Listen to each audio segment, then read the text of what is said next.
Let me introduce you Sandy Vazquez. Sandy Vazquez is an interdisciplinary artist and arts educator born and raised in Los Angeles, California. She graduated from UCLA with a dual degree in dance and Chicanx studies.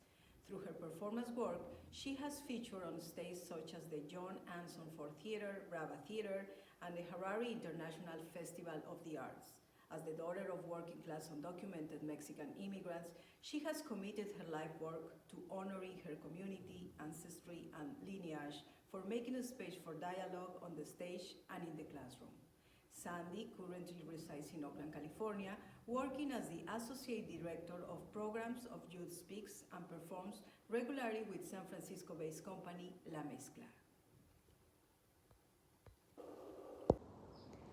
Hey, greetings everybody. My name is Sandy Vazquez. I am a writer, an interdisciplinary teaching artist based in Oakland, California, born and raised in Los Angeles, and I'm here to share a poem with you all. It is and was written in dedication to, in part, Carroll, Fife, and Kat Brooks, who are local organizers here in Oakland. Carroll Fife just won a seat as a representative of District 3 on the Oakland City Council. But more than that, I think it's also just broadly dedicated to all the women who, little by little, do the work of getting us all to be aware of and engaging in how to best navigate this democracy that we're all currently living in. Full transparency, I did not memorize it, so you might see me looking over to read it. But either way, thank you so much for tuning in and for listening, and I hope you like the piece. Here goes. What does it mean to save a system that was never meant to hold me? What does it mean to glorify individuals for work best done in droves, best done in mass, best done with fists in the air and feet on the ground? To me, it means working out our collective body and exercising our right to hope for better and demand a future we all deserve. When I think of someone who had a hand in saving anything, I think of Black women. I think of Black women whose faces I know. I think of Black women who've held me and challenged me to do better. I think of my homegirl Sara, who carries curiosity in her eyes and criticality at the tip of her tongue, quick to question and even quicker to call injustice to the room. I think of the way her chin angles out, searching for the nearest truth to amplify, with her lips at one end of the mic and her words gilded in gold coming out of the nearest speaker. I think of Cece and the way she writes for Richmond. I think of how she breaks herself open to hold and hold and hold. I think of how she gracefully makes her way into any room worthy of holding her light, and how with seamless care, the first thing she does is open her mouth and name her love for her people. She calls them gifted, beloved, dignified, and so it always is. When I think about what democracy claims to be, I think of the Black women organizers who inadvertently teach by example. I think about Carroll Fife and Kat Brooks. I think about the years they spent mobilizing communities, building bridges, doing research, carrying bullhorns large enough to speak into and pass on when needed. I think about the Anti-Police Terror Project and their commitment to community care. I think about Moms for Housing and how they made national news because they had the audacity to believe that housing is a human right. I think about the Black Organizing Project and how they've lobbied for Oakland youth by demanding our local government invests more in infrastructure for students and dismantles the OUSD police force. I think about the organizing work I just mentioned and how it deserves far more praise than just a few lines in a short poem. I think about how little room is made in national discourse to honor the same people that keep saving us from ourselves. I think about what it truly means to leverage power and privilege in the age of social media and social distancing.